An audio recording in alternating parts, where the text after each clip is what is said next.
కాంగ్రెస్ వచ్చినాక ఎట్లుంది మహిళలే మొత్తం?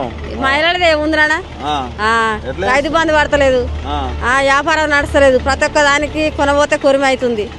మార్కెట్లకి అమ్ముకుంటే నెలకు 650 రూపాయలు కట్టమంటారు. ఏం చెల్లి తెచ్చి కట్టాలి? రోజు రోజు మాకు ఇలా అమ్ముకుంటేనే పైసలు, లేకుంటే ఎండిపోయినానికి పైసలు రావు. ఇక ఎట్లుంది? కేసీఆర్ ఉన్నప్పుడు మంచిగా ఇప్పుడు రేవంత్ రెడ్డి వచ్చినాక? కేసీఆర్ ఉన్నప్పుడే మంచిగా, రేవంత్ రెడ్డి వచ్చినాక ఏం లాభం లేదు. కాంగ్రెస్ వస్తే మేము బాగుపడతాం అనుకున్నాం కానీ ఏం లాభం లేదు. అంతేనా? పింఛన్లు ఏమన్నా వస్తున్నాయా? 4000 అట్లా వస్తలేవు. అయ్యే పాతయ్య 2000 వస్తున్నాయి. పింఛన్ వస్తుంది కానీ రైతు బంధుకి అయితే మస్తు ఇబ్బంది పెడుతుండు. రుణమాఫీ చేస్తానని ఐటీ కూడా మస్తు ఇబ్బంది పెడుతుండు. ఎట్లుంది మొత్తానికి రైతుల పరిస్థితి ఊళ్ళల్లో? మస్తు ఆగమాగం ఉంది. ఫ్రీ బస్ మంచిగా లేదా మీకు? ఈ ఫ్రీ బస్ అలా ఫ్రీ బస్ పెట్టి అసలు అన్ని ఆగం చేస్తుండు. పెద్ద పెద్ద క్రీములు ఆగం చేస్తాడు. ఫ్రీ బస్ ఇదివరకు దాకా బతకలేదా బిడ్డ? కరెంట్ అప్పుడు 24 గంటలు వచ్చింది కేసీఆర్. అప్పుడు మంచిగా కొన్ని నీళ్ళు పోసినా 24 గంటలు ఇచ్చినప్పుడు మంచిగా పంట పండేది. ఇప్పుడు ఏది బిడ్డ? అప్పుడు 24 గంటలు వచ్చిన పంట పండేది. కొన్ని నీళ్ళతో అయినా సవరించుకున్నాగా. ఇప్పుడు ఏది 24 గంటలు వస్తుందంటారు.